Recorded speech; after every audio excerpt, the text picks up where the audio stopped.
The purpose of this video is to illustrate how an employee of Southern West SWBOCES would view their paycheck data on Wincapweb.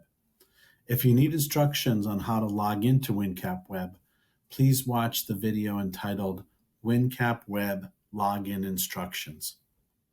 Once you have logged into Wincapweb, you'll be directed to the employee self-service page illustrated here. To view your paychecks, please click on the link entitled My Paychecks, which is the third option down. The My Paychecks page provides instructions on how to view your pay stubs in this box. Please note that pay stubs can be viewed as far back as July 6th, 2007 by changing the paycheck date range boxes.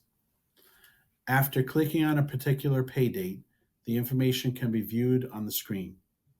If a paper copy of your paycheck is needed, it can be downloaded as a PDF file by clicking on the Print as PDF box in the upper right-hand corner of your paycheck information.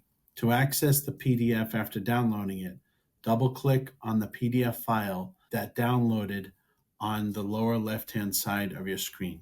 To return to the main employee self-service web page from the screen displaying your current paycheck, click on the Back to My Paychecks button at the top. From there, click on the employee self-service link on the top of the next screen.